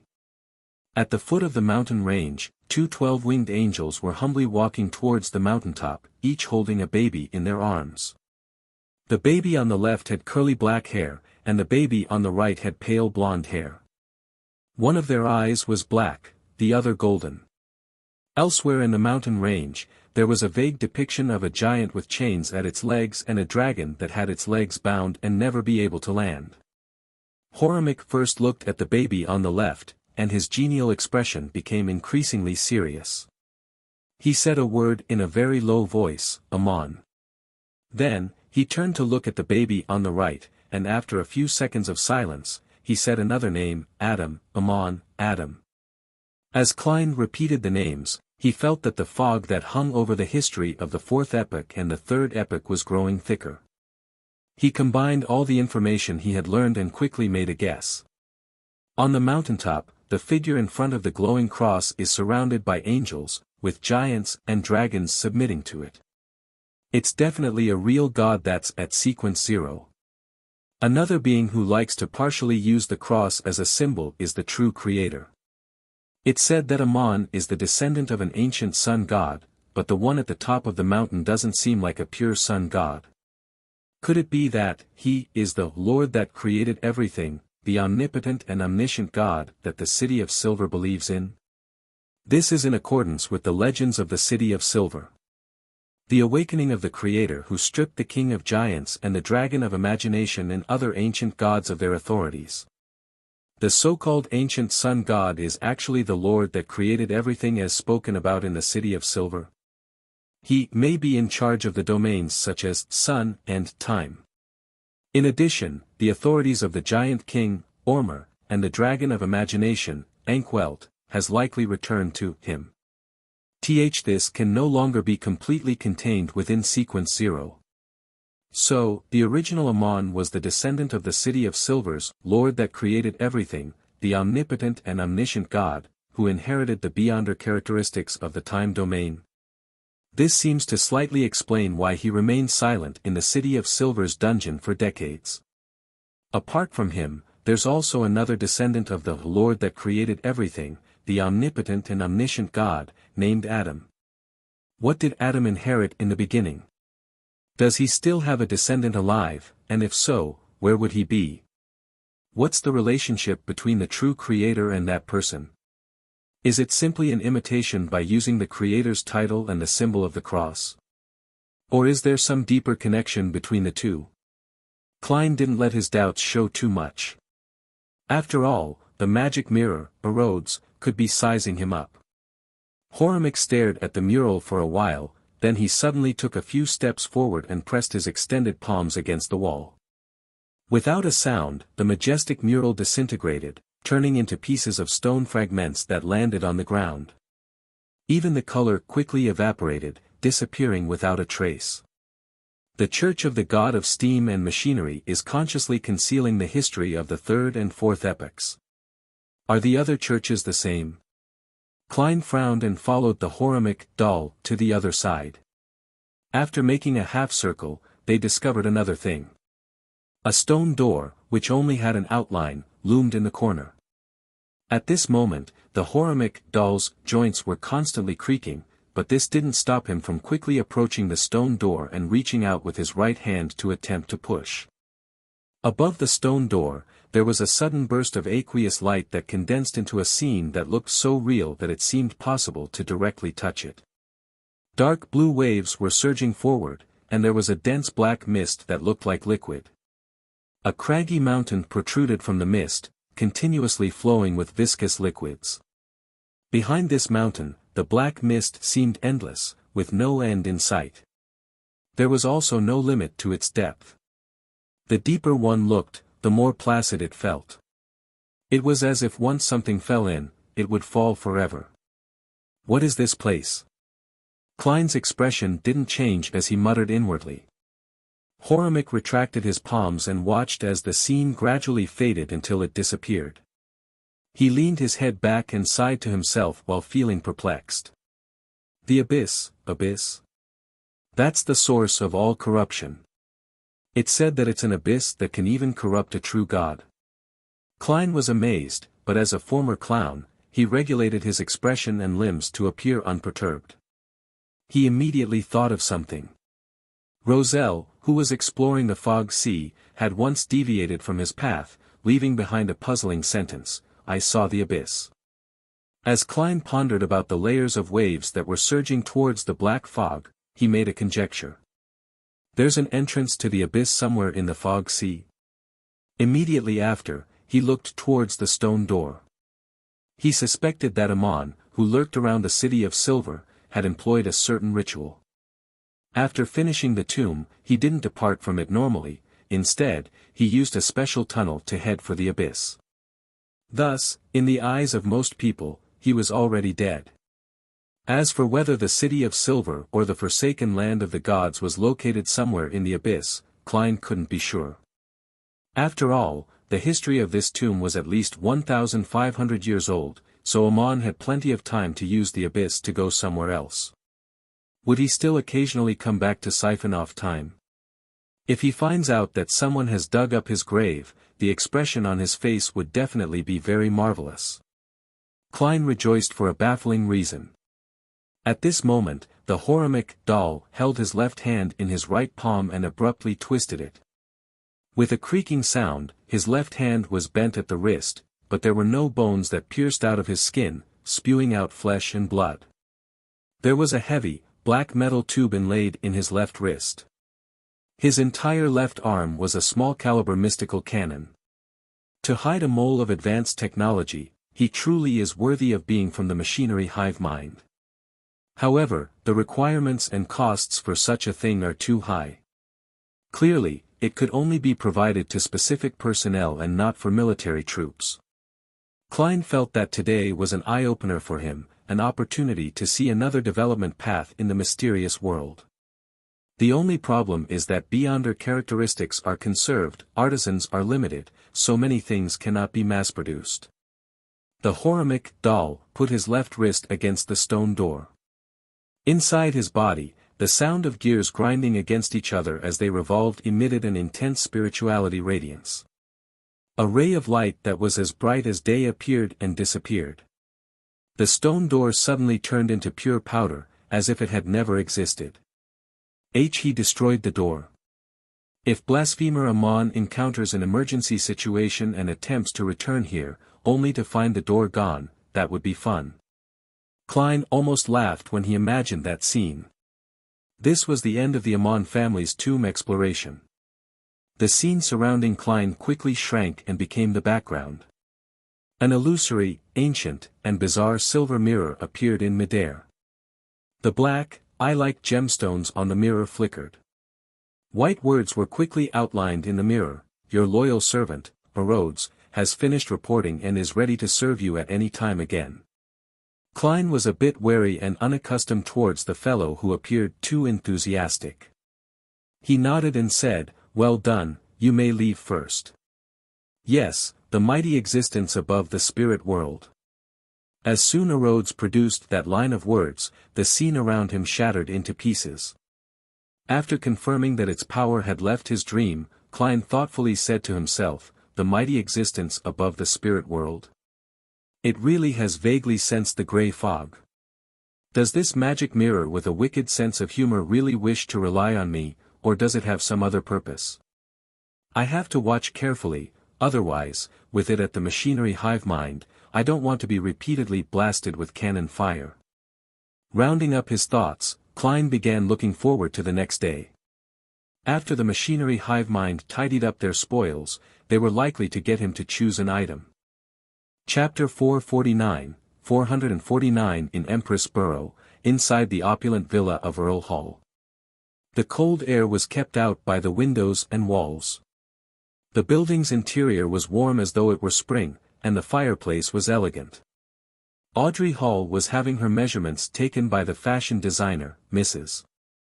Guinea, so that she could create a costume for Audrey for the New Year banquet in consideration of her recent physical and emotional state.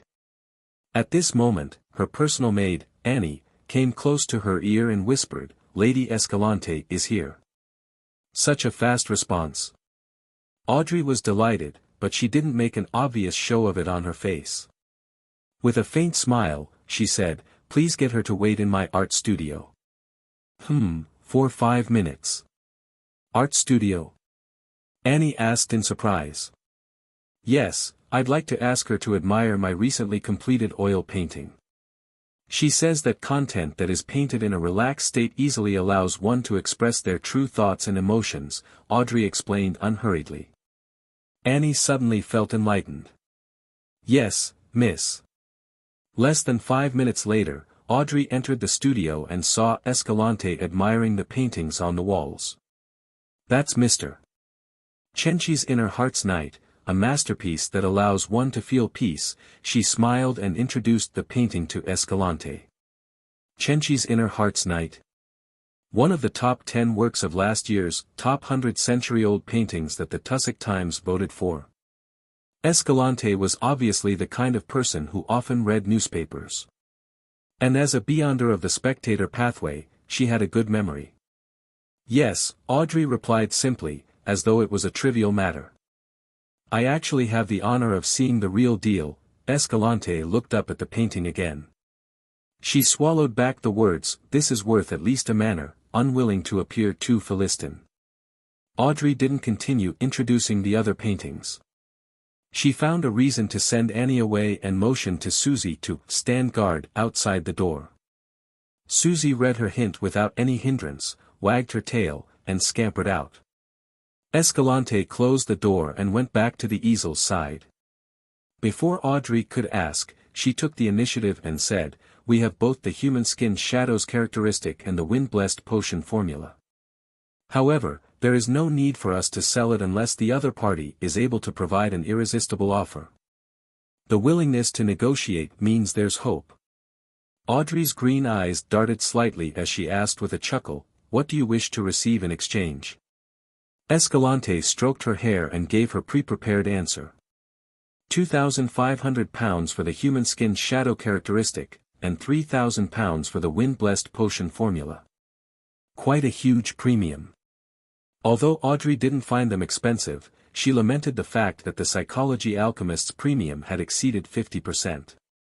According to the description given by the Hanged Man, under normal circumstances, the formula for sequence 6 would have cost less than 2,000 pounds, but the closer it was to a high sequence, the fewer potion formulas there were to circulate, making it very difficult to buy them.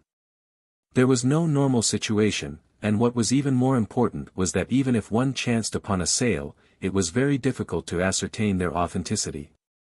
At that moment, Escalante added, if the other party can barter with mystical items, all that's needed is for them to be of roughly the same value. That is to say, you want mystical items more and can accept a price reduction for them. The Psychology Alchemists is one of the youngest secret organizations. They clearly haven't accumulated enough in this area compared to the others. Audrey pursed her lips and said, I'll inform them, but I can't guarantee that they'll accept it. She wasn't the least bit worried that the Psychology Alchemist would notice that she hadn't been involved in any Beyonder gathering recently.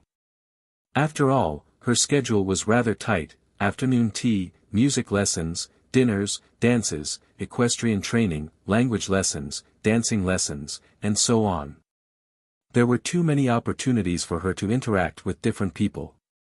In that case, perhaps a particular dinner was a cover for Beyonder gatherings, or perhaps the music teacher was a senior Beyonder, and it was almost impossible for the Psychology Alchemists, who hid in the shadows, to investigate it when they couldn't act openly.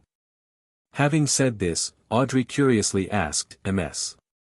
Escalante, I thought you wouldn't sell the wind-blessed potion formula since it's already at sequence 6.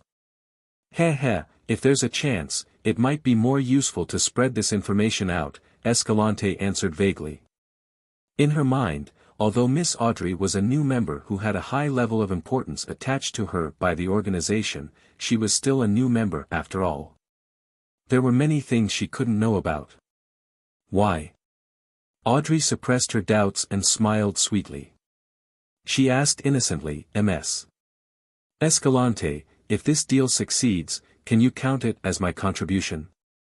Escalante broke into a laugh. Yes. Klein busied all morning, until he returned to Minsk Street. He filled his stomach and prepared to rest, only then did he have the time and opportunity to listen to prayers above the grey fog. Someone on Miss Justice's side has the human skin shadow characteristic. Seriously? Either it doesn't come, or it comes in pairs. As a secret organization, the Psychology Alchemists is quite qualified in the field of resources. Klein was suddenly left in the throes of happiness from having a choice. Even if he counted the 500 pounds which the Hanged Man still hadn't paid him, he only had 1,335 pounds in cash. This didn't prevent him from seriously considering the request for a deal with the Psychology Alchemists. After thinking for a dozen seconds or so, he passed Justice's words to the Hanged Man to see what choice the latter would make. 3,000 pounds? Alger Wilson, who was still in Worsted Archipelago's capital, the city of generosity, felt as if someone had struck him hard. After he became captain of the Blue Avenger, he sometimes played the role of a pirate and sometimes a law enforcer, secretly exterminating several groups of pirates. But even so, the total value of his spoils of war didn't exceed £2,000, and a portion of it had to be distributed to the sailors under him. Of course, this didn't include the ships and cannons which were captured, as they had to be handed over to the Church of the Lord of Storms.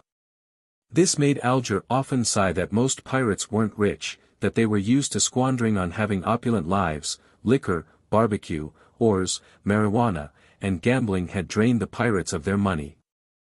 Unless I meet a pirate crew with Beyonders, it would be very difficult to get rich so suddenly. Alger paced a few steps, then he made up his mind. He took out a gold mask from his undergarment pocket. The mask had rough facial features, and the way they were formed had the characteristics of a primitive human being from an ancient forest. Alger sat down, humbly recited the honorific name of the fool, and said, "I'm willing to use this mystical item to barter for the wind-blessed potion formula. As long as the user wears this mask, they will become extremely calm and emotionless. At the same time, they will also obtain an extremely strong regenerative ability, exaggerated speed, and outstanding strength, as well as grasp a certain amount of black magic and primitive curse techniques. Its weakness is that as the number of times it's used increases, the wearer will become more and more unlike a human being. They will turn colder and colder, eventually treating themselves as a god." Sitting in his seat as the fool, Klein looked at the £500 note in front of him, the 5 strands of dark blue hair as thick as a tiny snake, and the simple golden mask. He tapped the edge of the long table with his finger, thinking carefully about what mystical items he could use for a trade. The all-black eye? Certainly not. This is the main ingredient of a sequence 5 Nimblewright master. It's just short of having Little Sun to obtain the method to remove the mental corruption. Dark Emperor card? This card, which cannot see the light of day, has a value countless times higher than that of a human skin shadow's characteristic. Mr. Azek's copper whistle. At the moment, its only function is the summoning of a messenger, and it's an important tool for communication. I can't sell it. The copper whistle of the numinous episcopate member who left behind white feathers. Similarly, it can only summon a messenger, but the target on the other side of the messenger seems to be very dangerous. Sun brooch. This is something I want to use for myself. It effectively makes up for my weaknesses. Master key. It involves Mr. Door and has too many hidden secrets. In addition, just from the value of its effects, it pales in comparison to the human skin shadow's characteristic. Biological poison bottle. This is very compatible with my spirit body state. If I use it well, I can even fight a group of Beyonders. Demon hunting bullets, purifying bullets, exorcism bullets. There are not mystical items and are considered consumable Beyonder weapons. They are of very low value. The Book of Secrets. This isn't a mystical item either. The psychology alchemists likely do not lack such knowledge. At present, only the Beyonder characteristic of an interrogator can be sold. However, the psychology alchemists wants mystical items. Furthermore, the trading venue is in Backlund, so it would easily expose information pertaining to Hero Bandit Dark Emperor. Klein took this opportunity to sort out what he had and finally came up with a perfect plan. He first took the form of Mr. World, manipulating him to take up a praying posture, and then he responded with a hoarse voice. I accept the price of £2,500, but give me 2 days to raise the money. Immediately following that, Klein threw the reply scenes of the Hanged Man and the World to the Crimson Star, which symbolized Miss Justice.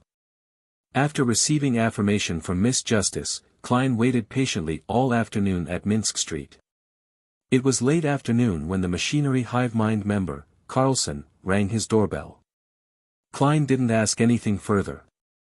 He followed the man to the Lever Cathedral near the West Balham Dock and entered a 3-story building next to the cathedral. The signboard wrote, Backlund Institute for Mechanical Research. How academic. Klein suddenly thought of the Blackthorn Security Company and cracked the corner of his lips into a smile. Under Carlson's guidance, he passed through some strange devices and found himself in a windowless room. On the long table in the room, there were many items emitting strong spirituality, including the human skin shadow characteristic and the spectre portrait frame which was covered in black cloth. However, there were no characteristics left behind by the dead Beyonders.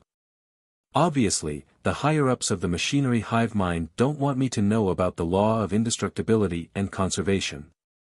Klein wasn't the least bit surprised. You can choose one. The hatless Acancer pointed at the long table. Klein scrutinized the item several times before sighing. There's nothing I want. If I were to convert it into gold, how much would I get? He had already made up his mind that he wouldn't obtain the human skin shadows characteristic from the machinery hive mind. Although this could be explained as the need to create some mystical item or to try out a unique ritualistic magic, there was still a chance of exposing his own sequence. In a situation where there was a better choice, Klein didn't want to take the risk. Thus, he intended to take only money. Not only would this help him gather the 2,500 pounds that the psychology alchemists quoted, but he could also effectively dispel the machinery hive mind's wariness towards him. Acancer was visibly relieved. He smoothed his hair and answered with a smile, 1,500 pounds. However, we encourage you to choose money, so a total of 2,000 pounds. Klein immediately revealed a sincere smile. All right. Chapter 450. With the help of a bestowment ritual, Klein handed 2,500 pounds in cash and the gold mask provided by the hanged man to Miss Justice, and he used the image of the world to urge her to close the deal as soon as possible. I've spent almost 5,000 pounds in the past 2 weeks. If I didn't leave Tingen, this amount of money is enough for me to maintain a lifestyle just like my landlady's family. A doll ruins one's life, consuming potions bankrupts you for 3 generations. Klein looked at the vast fog and the ancient palace, which had returned to silence. He was a little upset, as though he had lost something important. He was quiet for a few seconds before returning to the real world. He picked up the remaining 830 pounds on his desk, and he counted out 6 5-pound notes. Then, Klein put the 30 pounds of cash in his now deflated wallet and stuffed it solemnly into the inside pocket of his clothes. He divided the other 800 pounds into 2 stacks, placing 1 stack in each of his side pockets. After that, Klein opened the drawer and took out 2 of the 5 deep-sea naga hair strands that he had brought back to the real world. He wrapped them in layers after layers of paper and carefully put them into his pocket. When he was done, he took his hat and cane, and he headed for the street corner under the glow of the street lamps at night. He got on a carriage and headed for the Bravehearts bar in the Backlund Bridge area. In the heated and noisy environment, Klein insisted on finishing his glass of Southville beer before he slowly made his way out of the bar and into a rental carriage through the thundering cheers for the boxers. Taking in the rumbling of the wheels, he intentionally closed his eyes. Suddenly, he heard the sound of the window being lightly tapped. Klein's facial muscles twitched slightly as he opened his eyes and looked in front of him. He saw the pale and exquisite Miss Sharon sitting quietly across him. Without waiting for her to question him, Klein smiled and said, "I sold the information you gave me last time for a good price, the one about the Amon family tomb." Sharon looked at him silently. Leaning his cane to the side, Klein took out 2 stacks of cash and a small clump of paper from his pocket. 800 pounds plus 2 strands of deep-sea naga hair, for a total of about 1,000 pounds, that's what you deserve. Klein took a silent breath and smiled as he handed over the cash and paper clump. Sharon glanced at him and reached out her hand to take both items. She lowered her head, looked at the items in her hand, and asked in an ethereal voice, "How much did you sell it for?" 2,000 pounds, so we split it equally. Klein chuckled. If the machinery hive mind had only paid me 1,500 pounds according to the original plan, then I'll have to first owe you a portion of it, he thought gladly. With a flip of Sharon's bloodless hand, the cash and the paper clump disappeared without a trace. She raised her head and tersely acknowledged before asking succinctly, "What's in the tomb?" "I don't know, I didn't go." Klein didn't disclose the help he had received from the magic mirror, or Rhodes. For an instant, he felt that if he described the experience in detail, Miss Sharon would have listened attentively with one hand on her cheek, as she had done before. This Wraith lady seems to have a hobby of watching situational scenes and dramas or listening to all kinds of rumors. Klein summed up. Sharon's expression didn't change. After a few seconds of silence, she said, "Someone is digging a tunnel to the underground ruin." Huh? Klein wasn't able to react for a moment to what Sharon was talking about. However, he soon understood which underground ruin Sharon was referring to. There was only one underground ruin the two of them knew of, and that was the Fourth Epoch Tudor Dynasty ruin. Someone is digging their way into the underground structure. Klein pondered for a few seconds, then he suddenly came to a realization. Is it that baronet? He had already forgotten the name of the hidden Tudor dynasty descendant, other than knowing that he had an aristocratic title of a baronet and that he lived on Civilow Street where the Backland police station was located. Yes. Sharon gave him a positive answer. What is he looking for? Doesn't he know that there's an evil spirit inside? Doesn't he know that all the Beyonders from his family died in there? Klein asked himself a few questions. Sharon sat up straight and replied seriously, "I don't know if he knows or not." "How much longer will he take to dig through?" Klein asked in deliberation. "Another 2 to 3 months, for the time being, he's doing it on his own." Sharon provided her own judgment. Phew. Klein let out a small sigh. "There's no need to rush. When I'm ready, then we can go visit him together." At this point, he explained with a smile, "As you know, I like to make sufficient preparations in advance. I won't get involved in anything until I advance to Faceless." He warned himself inwardly. All right. Sharon didn't ask him what he was going to do, but her figure faded quickly, and she disappeared from the carriage. Klein leaned back against the wall, feeling relaxed. The ingredients for the Faceless potion has been reserved, and I'm just waiting for the delivery. My debts have all been paid off, so there's nothing to worry about. His mood was like a fizzy wine that had settled. Occasionally, there would be a little bit of joy that would silently surge upwards. The only problem is. Klein touched his left breast, where there was a shriveled wallet. He sighed and said to himself silently, "Only £30 in cash, 5 gold coins, and some change, Thursday afternoon."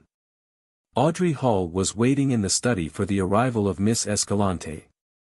After receiving the Hanged Man's and the World's replies, she had immediately sent a servant to send a letter to Escalante. The content of the letter was very ordinary. Audrey hoped that the second psychology class this week would be brought forward to Thursday. In reality, Audrey had already made an agreement with Escalante. Once she expressed such an intention, it would mean that the other party had agreed to the conditions. Tick. Tock. The wall clock on the wall moved briskly, and Escalante with her waist-reaching long hair entered the room with several teaching materials in hand. Audrey immediately gave Susie a look. The big golden retriever somewhat reluctantly leaped out, lay down in the nearby shadows, and observed the people coming and going.